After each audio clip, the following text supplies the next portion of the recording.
أعوذ بالله من الشيطان الرجيم. بسم الله الرحمن الرحيم. ألف لام را، تلك آيات الكتاب المبين. إنا أنزلناه قرآنا عربيا لعلكم تعقلون. نحن نقص عليك أحسن القصص بما أوحينا إليك هذا القرآن وإن كنت من قبله لمن الغافلين. إذ قال يوسف لأبيه يا أبت إني رأيت 11 كوكبا والشمس والقمر رأيتهم لي ساجدين. قال يا بني لا تقصص رؤياك على إخوتك فيكيدوا لك كيدا إن الشيطان للإنسان عدو مبين. وكذلك يجتبيك ربك ويعلمك من تأويل الأحاديث ويتم نعمته عليك وعلى آل يعقوب كما أتمها على أبويك من قبل إبراهيم وإسحاق إن ربك عليم حكيم. لقد كان في يوسف وإخوته آيات للسائلين إذ قالوا ليوسف وأخوه أحب إلى أبينا منا ونحن عصبة إن أبانا لفي ضلال مبين. اقتلوا يوسف أو اطرحوه أرضا يخل لكم وجه أبيكم وتكونوا من بعده قوما صالحين. قال قائل منهم لا تقتلوا يوسف وألقوه في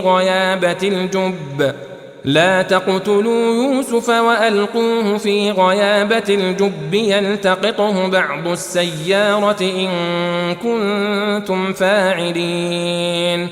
قالوا يا أبانا ما لك لا تأمنا على يوسف وإنا له لناصحون.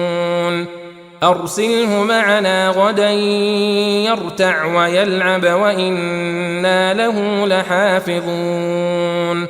قال إني ليحزنني أن تذهبوا به وأخاف أن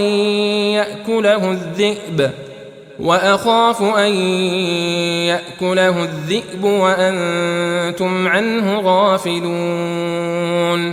قالوا لئن أكله الذئب ونحن عصبة إنا إذا لخاسرون.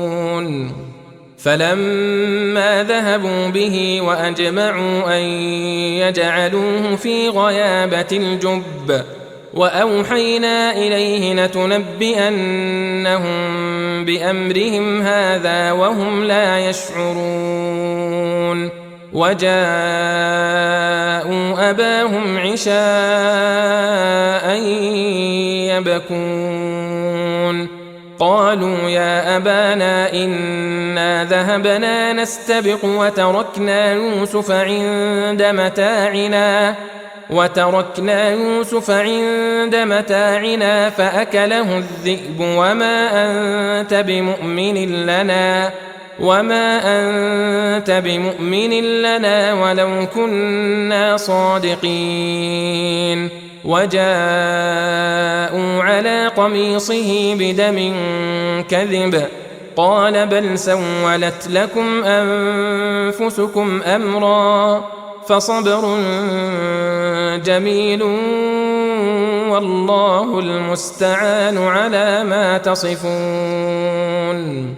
وجاءت سيارة فأرسلوا واردهم فأدلى دلوه قال يا بشرى هذا غلام وأسروه بضاعة والله عليم بما يعملون.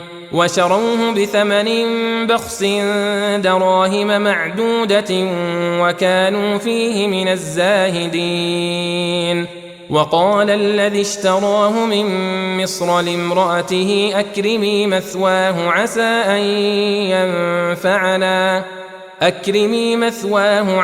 أن ينفعنا أو نتخذه ولدا وكذلك مكنا ليوسف في الأرض ولنعلمه من تأويل الأحاديث والله غالب على أمره ولكن أكثر الناس لا يعلمون. ولما بلغ أشده آتيناه حكما وعلما وكذلك نجزي المحسنين.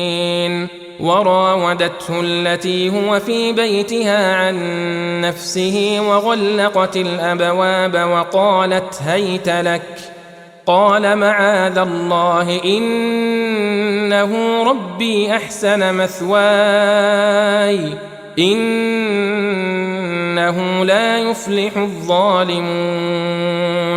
ولقد همت به وهم بها لولا أن رأى برهان ربه كذلك لنصرف عنه السوء والفحشاء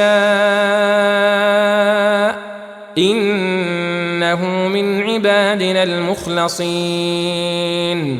واستبق الباب وقدت قميصه من دبر وألف يا سيدها لدى الباب. قالت ما جزاء من أراد بأهلك سوءا إلا أن يسجن أو عذاب أليم. قال هي راودتني عن نفسي وشهد شاهد من أهلها إن كان قميصه قد من قبل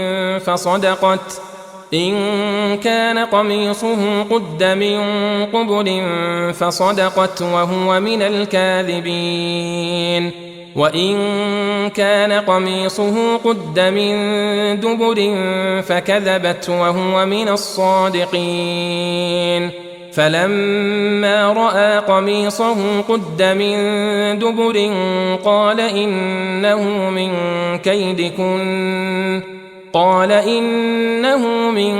كيدكن إن كيدكن عظيم. يوسف أعرض عن هذا واستغفري لذنبك إنك كنت من الخاطئين. وقال نسوة في المدينة امرأة العزيز تراود فتاها عن نفسه قد شغفها حبا إنا لنراها في ضلال مبين. فلما سمعت بمكرهن أرسلت إليهن وأعتدت لهن متكأ وآتت كل واحدة منهن سكينا وقالت اخرج عليهن. فلما رأينه أكبرنه وقطعن أيديهن وقلن حاش لله ما هذا بشرا إن هذا إلا ملك كريم. قالت فذلكن الذي لمتنني فيه ولقد راودته عن نفسه فاستعصم ولئن لم يفعل ما آمره ليسجنن وليكون من الصاغرين. قال رب السجن أحب إلي مما يدعونني إليه وإلا تصرف عني كيدهن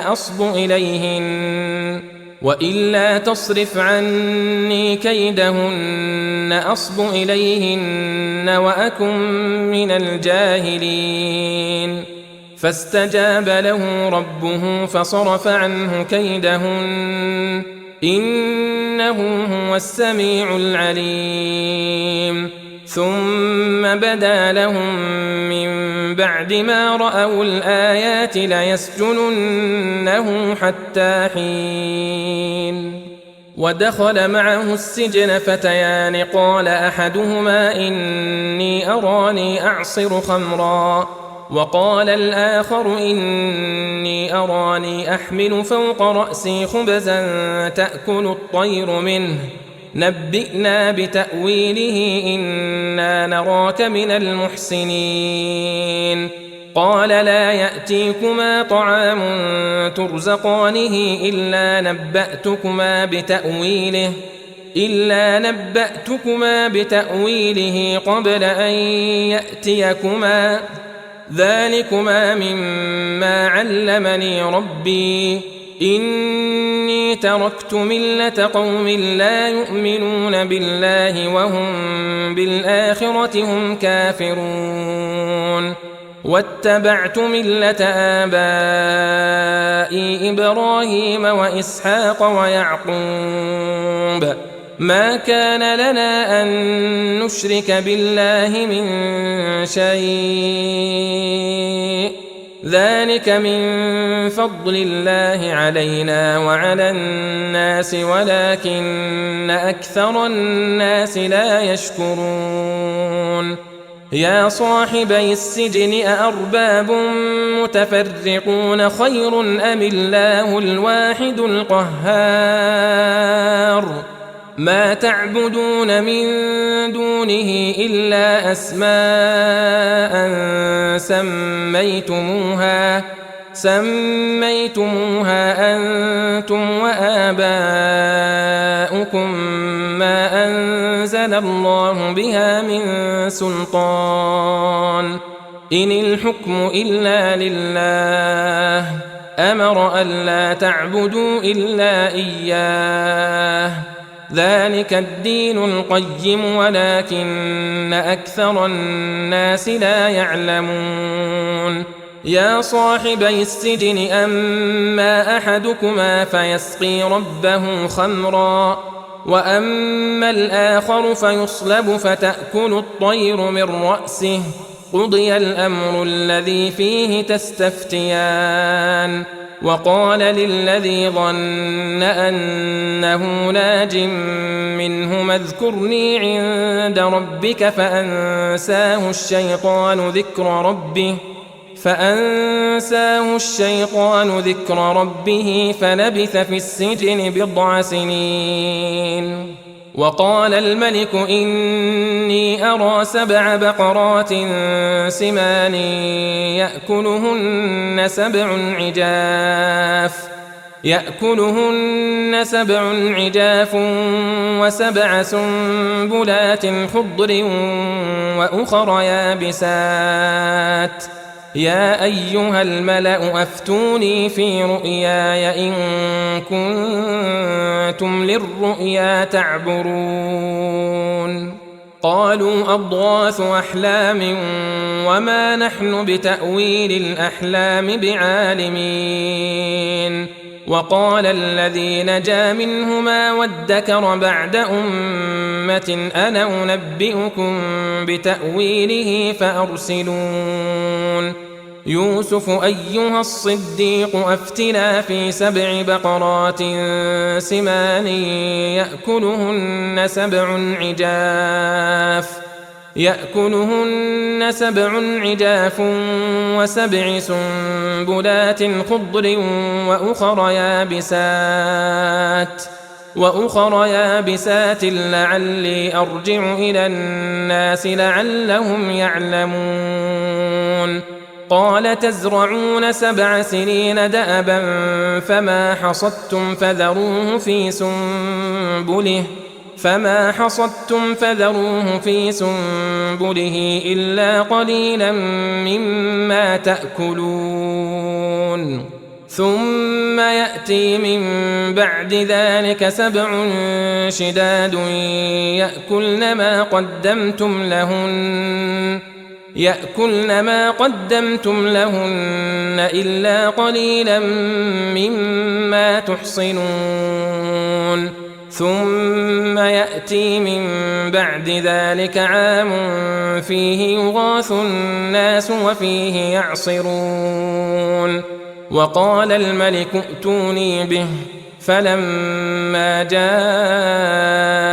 الرسول قال ارجع إلى ربك فاسأله ما بال النسوة اللاتي قطعن أيديهن إن ربي بكيدهن عليم قال ما خطبكن إذ راوتن يوسف عن نفسه قلنا حاش لله ما علمنا عليه من سوء قالت امرأة العزيز الآن حصحص الحق أنا راودته عن نفسه وإنه لمن الصادقين ذلك ليعلم أني لم أخنه بالغيب وأن الله لا يهدي كيد الخائنين وما أبرئ نفسي إن النفس لأمارة بالسوء إلا ما رحم ربي إن ربي غفور رحيم وقال الملك ائتوني به أستخلصه لنفسي فلما كلمه قال إنك اليوم لدينا مكين أمين قال اجعلني على خزائن الأرض إني حفيظ عليم وكذلك مكنا ليوسف في الأرض يتبوأ منها حيث يشاء نصيب برحمتنا من نشاء ولا نضيع أجر المحسنين ولأجر الآخرة خير للذين آمنوا وكانوا يتقون وجاء إخوة يوسف فدخلوا عليه فعرفهم وهم له منكرون ولما جهزهم بجهازهم قال ائتوني بأخ لكم من أبيكم ألا ترون أني أوفي الكيل وأنا خير المنزلين فإن لم تأتوني به فلا كيل لكم عندي ولا تقربون قالوا سنراود عنه أباه وإنا لفاعلون وقال لفتيانه جعلوا بضاعتهم في رحالهم لعلهم يعرفونها إذا انقلبوا إلى أهلهم لعلهم يرجعون فلما رجعوا إلى أبيهم قالوا يا أبانا منع منا الكيل فأرسل معنا أخانا نكتل وإنا له لحافظون قال هل آمنكم عليه إلا كما أمنتكم على أخيه من قبل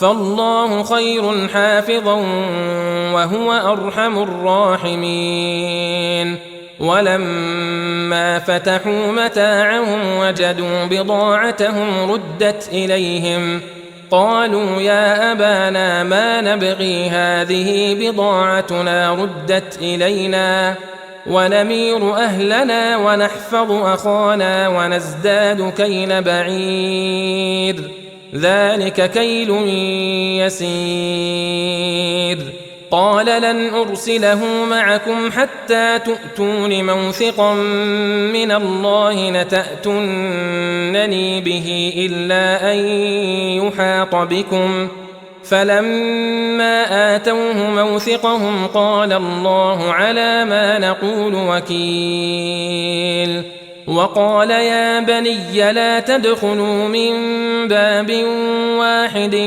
وادخلوا من أبواب متفرقة وما أغني عنكم من الله من شيء إن الحكم إلا لله عليه توكلت وعليه فليتوكل المتوكلون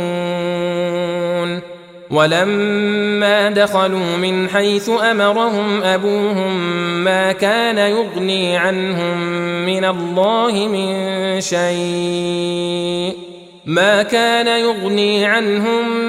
الله من شيء إلا حاجة في نفس يعقوب قضاها وإنه لذو علم لما علمناه ولكن أكثر الناس لا يعلمون ولما دخلوا على يوسف آوى إليه أخاه قال إني أنا أخوك فلا تبتئس بما كانوا يعملون فلما جهزهم بجهازهم جعل السقاية في رحل أخيه ثم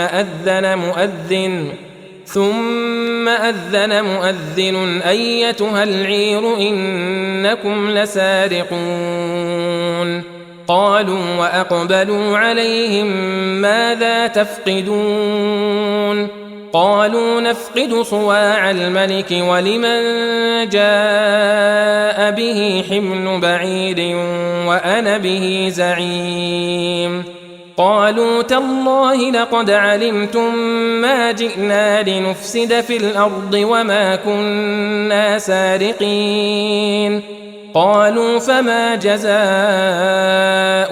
إن كنتم كاذبين قالوا جزاؤه من وجد في رحله فهو جزاؤه كذلك نجزي الظالمين فبدأ بأوعيتهم قبل وعاء أخيه ثم استخرجها من وعاء أخيه كذلك كدنا ليوسف ما كان ليأخذ أخاه في دين الملك إلا أن يشاء الله نرفع درجات من نشاء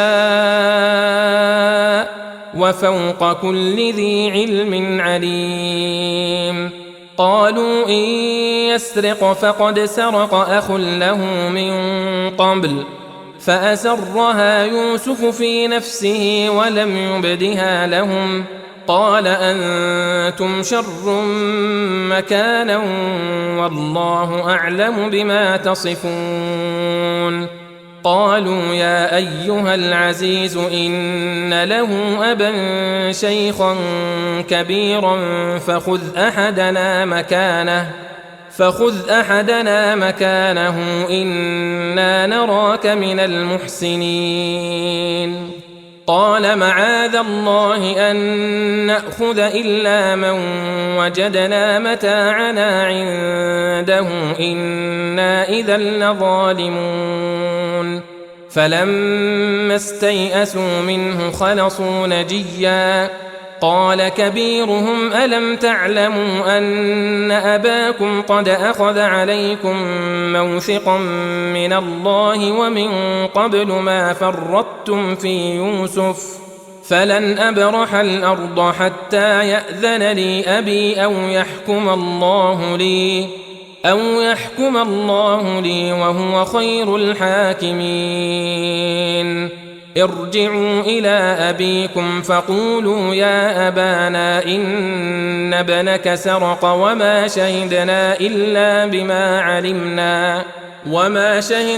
إلا بما علمنا وما كنا للغيب حافظين واسأل القرية التي كنا فيها والعير التي أقبلنا فيها وإنا لصادقون قال بل سولت لكم أنفسكم أمرا فصبر جميل عسى الله أن يأتيني بهم جميعا إنه هو العليم الحكيم وتولى عنهم وقال يا أسفا على يوسف وابيضت عيناه من الحزن فهو كظيم. قالوا تالله تفتأ تذكر يوسف حتى تكون حرضا أو تكون من الهالكين. قال إنما أشكو بثي وحزني إلى الله وأعلم من الله ما لا تعلمون. يا بني اذهبوا فتحسسوا من يوسف وأخيه ولا تيأسوا من روح الله إنه لا ييأس من روح الله إلا القوم الكافرون. فلما دخلوا عليه قالوا يا أيها العزيز مسنا وأهلنا الضر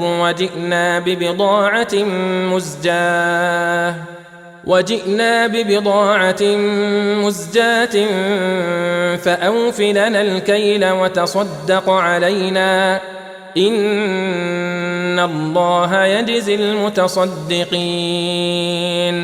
قال هل علمتم ما فعلتم بيوسف وأخيه إذ أنتم جاهلون؟ قالوا أئنك لأنت يوسف؟ قال أنا يوسف وهذا أخي قد من الله علينا إنه من يتق ويصبر فإن الله لا يضيع أجر المحسنين. قالوا تالله لقد آثرك الله علينا وإن كنا لخاطئين. قال لا تثريب عليكم اليوم يغفر الله لكم وهو أرحم الراحمين. اذهبوا بقميصي هذا فألقوه على وجه أبي يأت بصيرا وأتوني بأهلكم أجمعين. ولما فصلت العير قال أبوهم إني لأجد ريح يوسف لولا أن تفندون. قالوا تالله إنك لفي ضلالك القديم. فلما أن جاء البشير ألقاه على وجهه فارتد بصيرا قال ألم أقل لكم إني أعلم من الله ما لا تعلمون. قالوا يا أبانا استغفر لنا ذنوبنا إنا كنا خاطئين. قال سوف أستغفر لكم ربي إنه هو الغفور الرحيم. فلما دخلوا على يوسف آوى إليه أبويه وقال ادخلوا مصر إن شاء الله آمنين. ورفع أبويه على العرش وخروا له سجدا وقال يا أبت هذا تأويل رؤياي من قبل قد جعلها ربي حقا وقد أحسن بي إذ أخرجني من السجن وجاء بكم من البدو من بعد أن نزغ الشيطان بيني وبين إخوتي إن ربي لطيف لما يشاء إنه هو العليم الحكيم. رب قد آتيتني من الملك وعلمتني من تأويل الأحاديث فاطر السماوات والأرض أنت وليي في الدنيا والآخرة توفني مسلما وألحقني بالصالحين.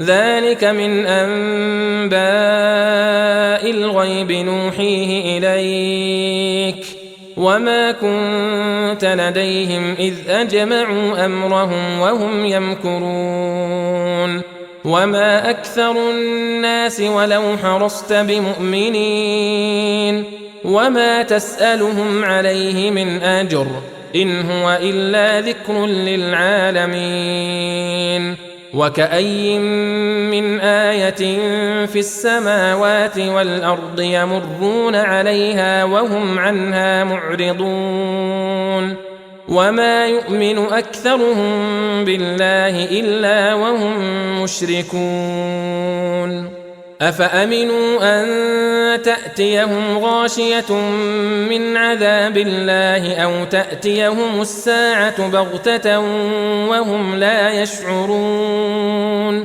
قل هذه سبيلي أدعو إلى الله على بصيرة أنا ومن اتبعني وسبحان الله وما أنا من المشركين وما أرسلنا من قبلك إلا رجالا نوحي إليهم من أهل القرى أفلم يسيروا في الأرض فينظروا كيف كان عاقبة الذين من قبلهم ولدار الآخرة خير للذين اتقوا أفلا تعقلون حتى إذا استيأس الرسل وظنوا أنهم قد كذبوا جاءهم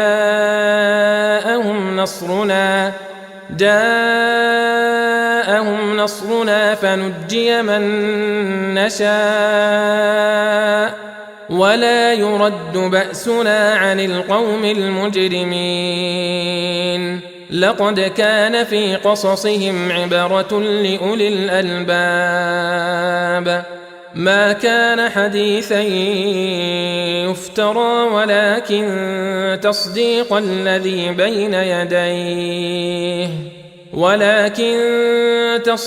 الذي بين يديه